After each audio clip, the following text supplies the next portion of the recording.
오늘 최후의 만찬을 통해 하나님께서 주시는 음성을 듣는 귀한 시간이 되기를 바랍니다.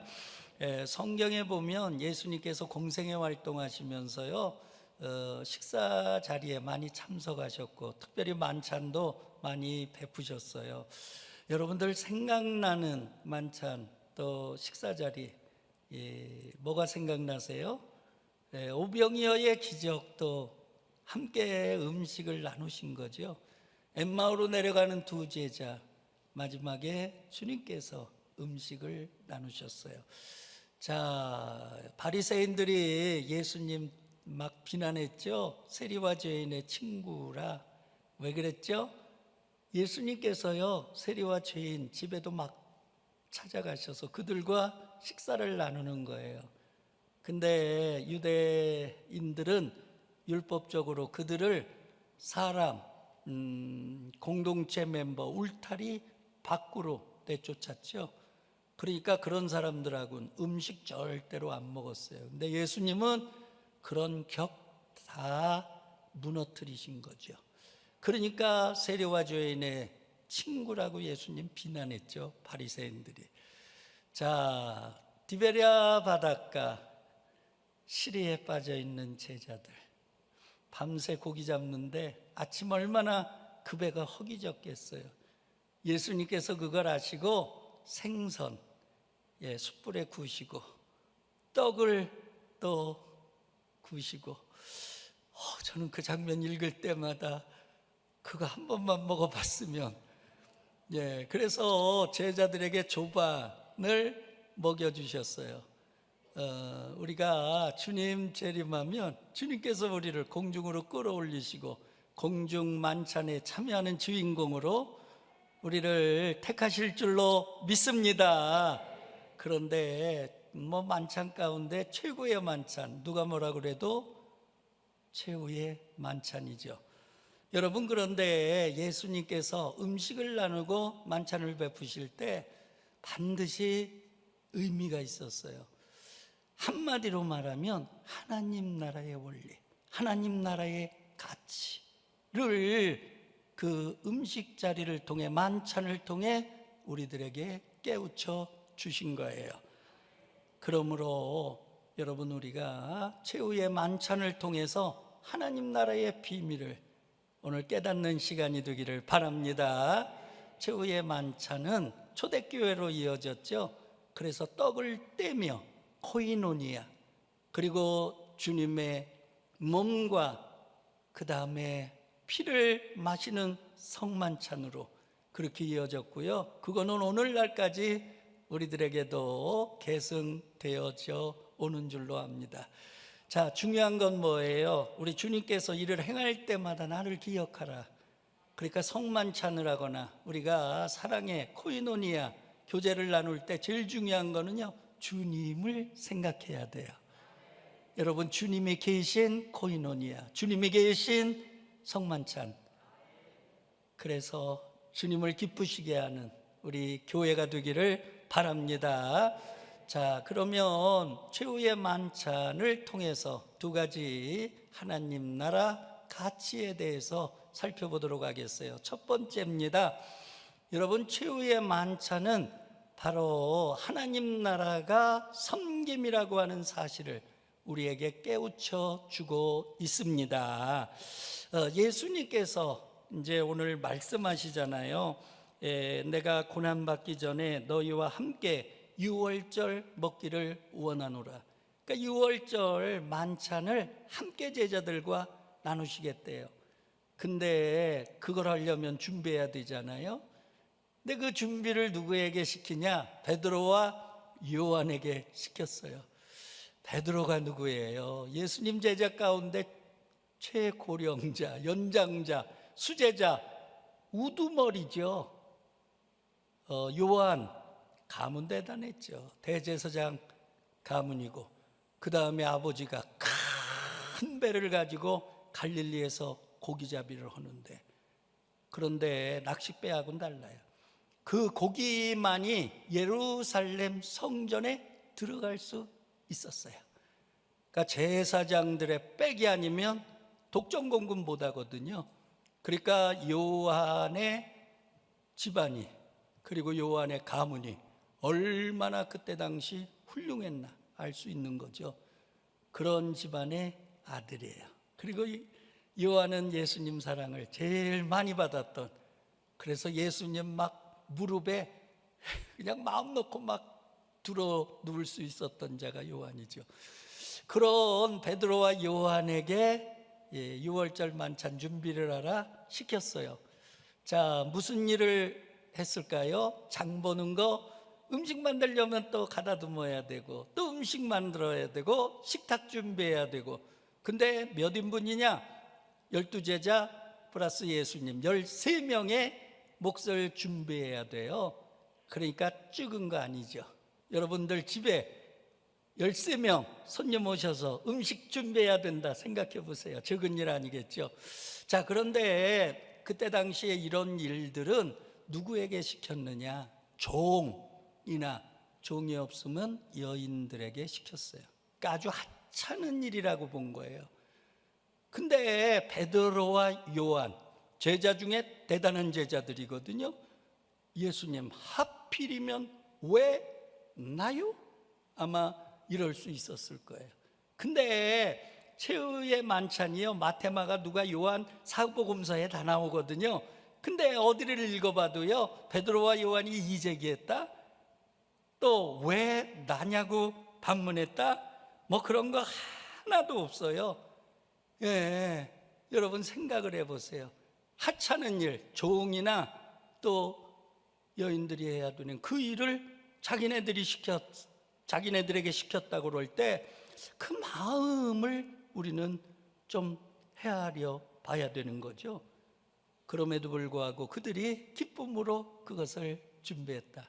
그 얘기는 뭐냐? 베드로와 요한의 마음속에 섬김의 마음이 있었기 때문인 줄로 믿습니다. 그런데 그것보다 더 중요한 거는요, 예수님께서요 훈련하신 거예요. 예수님께서 십자가 부활 승천하시고 나면 이 땅에 안 계시거든요. 그러면 초대교회 누가 이끌어 나가요? 베드로와 요한이 이끌어 나가야 되거든요. 그러니까 두 사람은 그 교회의 지도자들이 될 수밖에 없는 거예요. 그런데 교회의 지도자는, 하나님 나라의 리더는 바로 섬기는 자여야 된다. 이거를 훈련하시고 가르치시기 위하여 베드로와 요한에게 6월절 만찬 준비를 시킨 줄로 믿습니다. 그러니까 6월절 만찬의 시작은요, 섬김으로부터 시작이 되는 거죠. 자, 또 하나, 식사 장소. 여러분 생각해 보셨어요? 저는 어려서 우리 집이 굉장히 큰 줄 알았어요. 자, 인천으로 이사 가고, 학교 서울에서 다니고, 대학 대전에서 다니고, 그렇게 하고 나중에 이제 아버님 어머님 돌아가시고 산소, 형제들하고 이제 명절 때마다 가면 늘 생가를 둘러봐요. 왜? 외가 쪽에 계신 분이 거기 살고 계시니까. 네. 그런데 우리가 8남매고 엄마 아빠 하면 10식구인데 안방에서요 다 잤거든요. 겨울에는요 그냥 거기서 다 자요. 굉장히 넓은 줄 알았어요. 예, 음무게는 요강까지는 할 수 있었으니까. 근데 지금 가보면은요 다 깜짝 놀라요. 여기서 10명이 또 앞마당이 왜 이렇게 조그매요? 그때는 그렇게 넓어 보였는데. 그러니까 2000년 전에 주택이라고 하는 거 손바닥만 하죠. 우리 이스라엘 성지순례 가보면 집들 작잖아요. 근데 13명이 들어갈 수 있는 공간, 그런 방을 갖고 있었다. 그거요 저택입니다. 그러니까 예수님의 제자 가운데 무명의 제자가 그 장소를 내는 거거든요. 자, 그 무명의 제자 이름이 안 나와요 여기에. 그냥 무명의 제자로. 근데 사도행전에 넘어가면 그 제자가 누군지 밝히고 있죠. 마가 다락방, 마가죠. 자, 여러분, 그런 재력가 집안의 아들, 그 아들이요 예수님께서 좀 6월절 만찬 장소 내놓을 수 있어? 그럴 때 흔쾌하게 내놨다는 거죠. 자, 봐보세요. 지금 현재 예수님 영적인 기운이 어떠냐? 점점 대적들이 포위에 들어와요. 예수님 잡아서 처형하려고 점점 들어오고 있다고요. 제자들 그 분위기 못 느꼈겠어요? 그러니까 만약에 집단적으로 모이는 장소를 제공하면 그 다음에 보복이 있을 거 아니겠습니까? 그럼에도 불구하고 그 제자는 주님의 요청에 아주 순종했을 뿐만 아니라 그 13명이 만찬을 여유 있게 나눌 수 있도록 장소를 제공했다는 거, 여러분 그거는 섬김의 마음이 없이는 불가능한 줄로 믿습니다. 할렐루야.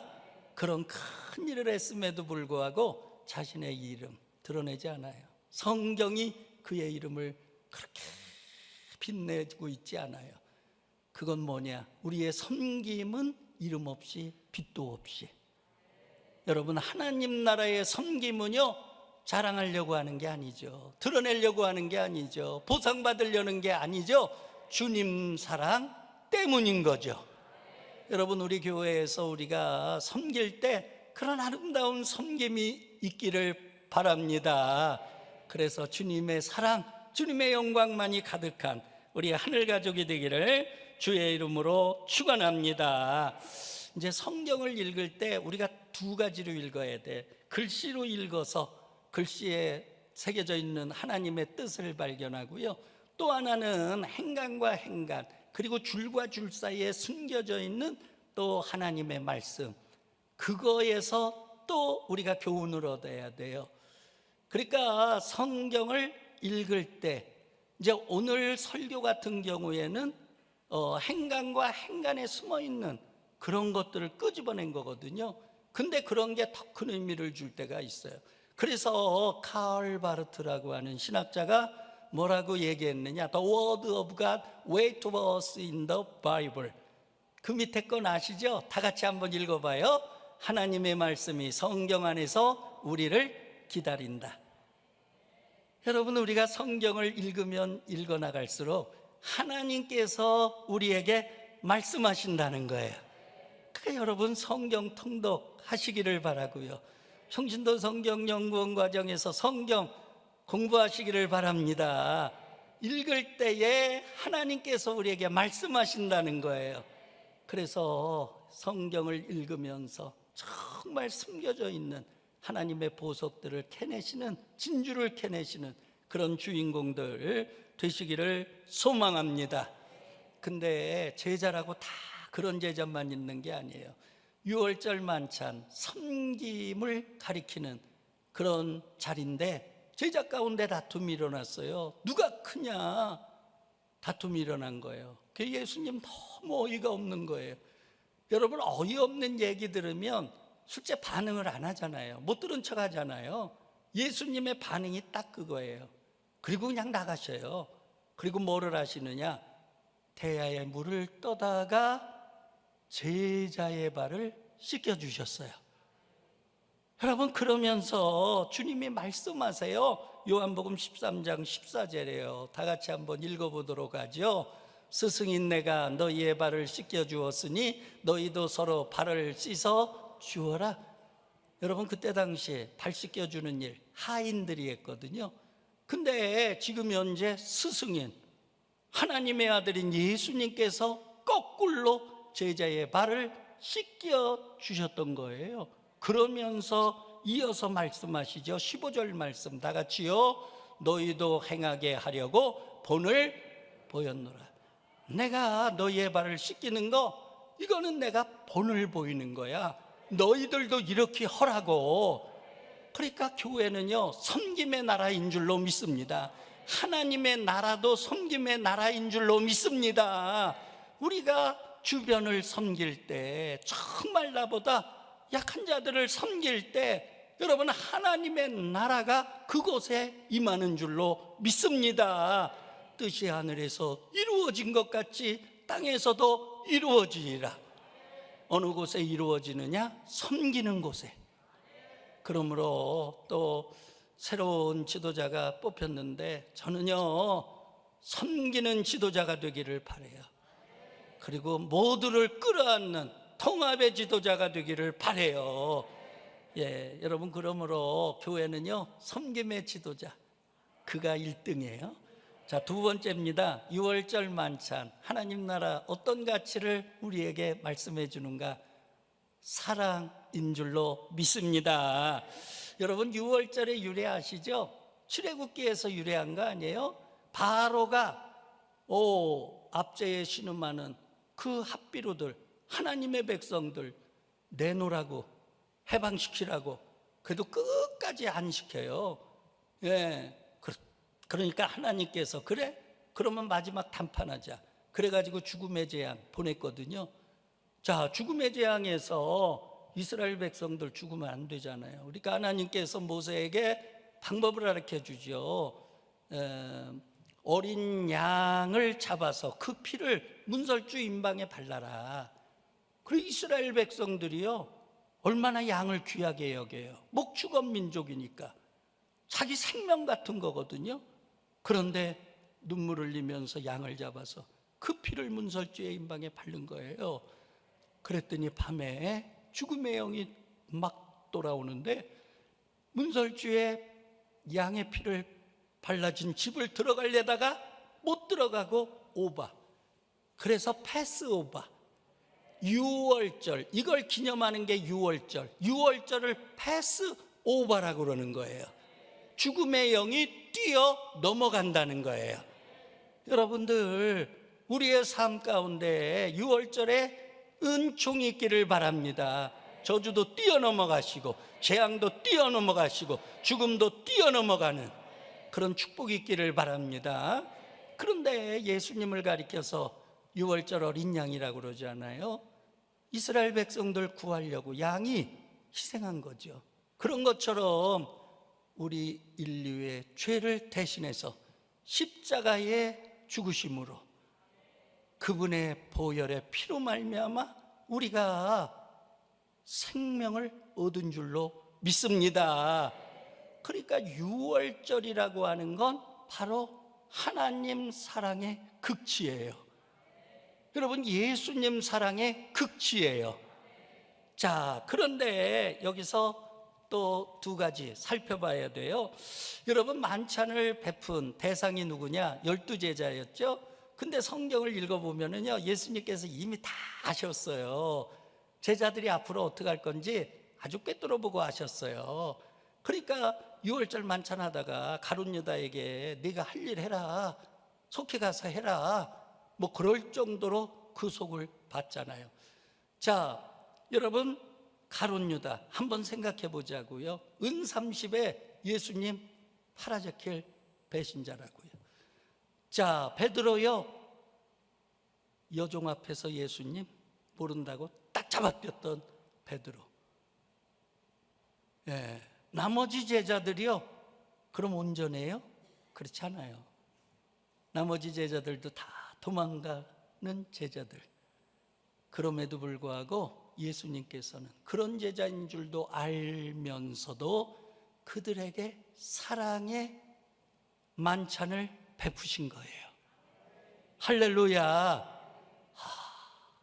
애가 속을 바글바글 쓰기는데도 그걸 참아가면서 맛있는 음식 해가지고 아무 표현 없이 먹이는 어머니의 그 모습, 그 이상이겠죠. 자, 그러면 여러분 또 하나, 이제 만찬 자리를 한번 보자고요. 왼편에 누가 앉았느냐? 가룟 유다예요. 만찬 자리에서 왼편이라고 하는 건 VIP들이 앉는 자리에 제일 영광스러운 자리예요. 가룟 유다를 그런 자리에 앉혔어요. 행여나 양심의 가책받고 반성할까 봐. 자, 베드로, 예수님께서 여러분 발을 씻겨주시지 않았어요? 다른 제자들에게 만찬하시면서 뭐라고 칭하느냐? 배신자라고 얘기 안 해요. 나의 친구요, 나의 친구요, 사랑을 담은 친구. 그러니까 예수님 제자들이 어떨 거 할지 다 알았어요. 다 그 이후에 어떤 행동할지 다 알았어요. 그러나 그런 것 다 전제하지 아니하시고 나의 친구요, 나를 사랑하는 자요. 그래서 그 사랑을 가리켜서 요한복음 뭐라고 표현하느냐? 요한복음 14장 1절이죠. 다 같이요. 예수께서 자기 사람들을 사랑하시되 어떻게 해요? 끝까지 사랑하시니라. 여러분, 끝까지 사랑하는 거는요, 상대적 사랑이 아니에요. 그 사람이 나에게 어떻게 하냐? 아니, 그 사람이 나에게 맨날 잘할 수 있나요? 그런 사람 없어요. 부모 자식 간에도 감정 상하면 틀어지기도 하고 토라지기도 하고. 그러니까 상대방 어떡하나 그거 보고 하는 사랑, 그거는요 진정한 사랑이 아니에요. 그러니까 예수님의 사랑이 끝까지 사랑이었다고 하는 건 뭐냐? 네가 어떻게 하든지 나는 상관하지 아니하고 나의 할 일을 하겠다. 나는 너를 끝까지 사랑하리라. 그 사랑이 바로 여러분 예수님의 사랑인 줄로 믿습니다. 그런데 사랑의 클라이막스, 6월절 만찬에 하이라이트가 있죠. 아시죠? 그런 제자들에게 예수님께서 떡을 떼서 돌리십니다. 그리고 뭐라고 말씀하세요? 다 같이요. 이것은 너희를 위하여 주는 내 몸이라. 잔을 돌리시면서 우리 주님께서 말씀하시죠. 함께 읽을까요? 이 잔은 너희를 위하여 흘리는 새 언약의 피라. 여러분, 최고의 사랑이 뭐라고 생각하세요? 목숨 내놓는 사랑이죠. 생명 내놓는 사랑이죠. 그만한 사랑 없잖아요. 예수님께서 지금 떡을 주시면서 이건 떡이지만은 그러나 무슨 의미가 있느냐? 앞으로 내 죄 때문에 내가 채찍에 맞을 건데 그 채찍에 내 살점이 뚝뚝 떨어지는 내 몸이야. 잔을 돌리시면서 이건 포도주에서 짜낸 게 아니야. 가시면류관 쓰셨기 때문에 흘리는 보혈의 피. 손과 발 못에 박히셔서 흘리시는 보혈의 피. 마지막 해지기 전에 운명을 안 하시니까 로마 병정이 빨리 마무리해야 안식일법에 안 걸리니까, 그러니까 그냥 긴 창을 갖다가 옆구리를 콱 찔렀죠. 피가 그냥 쭉쭉쭉쭉. 그러니까 우리를 위해서 흘린 피죠. 제자들에게 이건 내 몸이야, 이건 내가 너희를 위하여 흘리는 새 언약의 피야. 뭐냐? 생명을 주신 거예요. 생명을 주신 거예요. 할렐루야. 여러분, 그 사랑 우리가 받고 있는 줄로 믿습니다. 여러분, 제가 여기까지 온 거요, 하나님 앞에 제가 잘한 거 하나 없죠. 자격 없죠. 제가 선하고 의롭고 거룩하고요? 아니에요. 여러분, 주님 앞에 이렇게 한번 점수 매기자면 베드로 만도 못해요. 가론, 유다 만도 못해. 12제자 나보다 훨씬 낫지. 그럼에도 불구하고 주님께서는 끝까지 사랑하셔서 여러분 오늘 여기에 이르게 하신 줄로 믿습니다. 여러분, 하나님은 여러분들 사랑하세요. 여러분들 어떻게 하든지 상관하지 아니하시고, 그러나 우리가 잘해야 돼요. 정말 주님의 뜻대로 살아야 돼요. 그러나 그것 때문에 내가 사랑받는 게 아니고, 주님은 변함없는, 할렐루야, 택하신 자 영원히 버리지 아니하시고 끝까지 사랑하시는 그 사랑으로 나를 대하시고 나를 인도하시고 나를 지금도 사랑하시는 줄로 믿습니다. 사순절 그 사랑 느끼시고 그 사순절 십자가 묵상하면서 그 사랑 듬뿍 받는 우리 하늘 가족들 다 되시기를 주의 이름으로 축원합니다.